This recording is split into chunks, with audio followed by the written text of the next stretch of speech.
Hello, St. Markins and friends of St. Mark's Episcopal Cathedral. Greetings to you. I hope this finds you well on the last weekend of October. My name is Paul Lebens-Englund, and I am privileged to serve as the seventh dean of your Episcopal Cathedral here in Minneapolis. And I bring you greetings from your staff, from your Cathedral Council, as we watch your pledges roll in during this 5-week pledge campaign as we do every fall. And I want to bring you some updates so that you know where we stand. I'm pleased to report to you from our business office that we have received over 180 pledges totaling nearly $600,000 thus far, which puts us just at about the 2/3 mark. We've got about a third of the way to go, with just over a third of last year's pledgers yet to recommit for 2023. And so that is the measure of the work before us. So on the one hand, I want to congratulate you and thank all of you who have made your pledges for the 2023 budget year. Thank you so much. You've given a real gift to your fellow congregants who happen to serve on the finance committee of your cathedral here. They have some real numbers to begin crunching as they prepare a 2023 budget. And so thank you. That is meaningful, not only to me as the dean of this cathedral, but particularly pleased to see the gift that you've given to your fellow St. Markins as they do the hard work of preparing a balanced budget for us for 2023.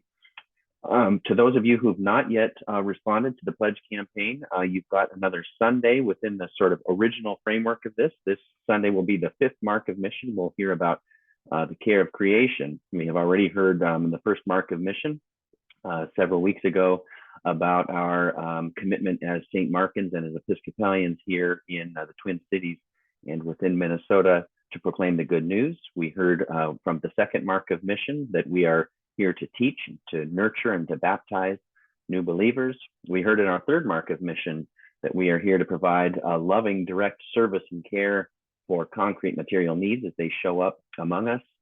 And likewise, this past week, we heard in Mark 4 about our commitment as St. Markins and Episcopalians here to address systemic issues of chronic injustice and inequity among us. And this 5th week, as I mentioned, we'll hear about our commitment as Episcopalians and St. Markins to creation care and to a real commitment to steward the earth that God has given us, which is for the flourishing of all people.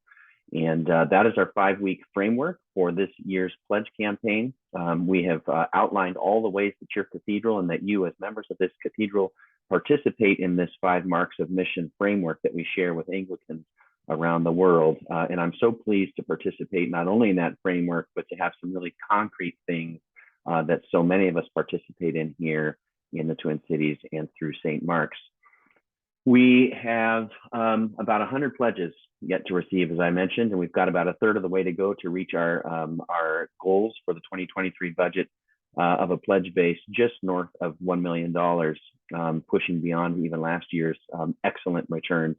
And with your faithful giving and support to your cathedral, I have every confidence that we will achieve that goal.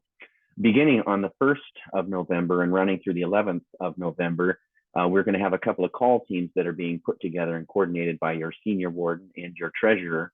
And those call teams will be contacting those folks that we've not yet heard from. And so while I don't want to disincentivize you from acting today and simply getting your pledge campaign in, know that if we haven't heard from you, you will be hearing from us. And that's going to happen here in the next couple of weeks. And the goal for that time frame is that we would have all of our pledges in not later than the 17th of November, which is when your council gathers for its first reading of the proposed budget for 2023. We then have a month to crunch and to sort of pinch where we need to expand where we're able to, and we'll have a second reading and a final approval of the 2023 budget on the 3rd Thursday of December. And we will all rejoice with the angels and archangels to have a balanced and prepared budget to present for adoption at the annual meeting on the final Sunday of January. So that's the time frame that we're in. You have gotten us off to an excellent start. We're in a strong position to be able to finish and to achieve our goals. And again, I want to thank all of you, and I really want to nudge those of you who've not yet responded to the pledge campaign to do so immediately, even before you hear the 5th mark of mission on Sunday, if you're so moved. And certainly by the very start of next week, and at the very latest during the call campaign, which will run from the 1st to the 11th of November. So again, thank you so much. I'm grateful to serve among you. I'm grateful for the returns that we've seen so far. And I'm excited to see where we get by the end of this calendar year as we move into 2023. I trust that God will give us everything that we need to be the church that God has called us to be. And I trust that God will nudge each one of you to act and to do your part to make that so. Thank you so much. Take good care. Have a wonderful weekend, and we'll check in again soon. Bye.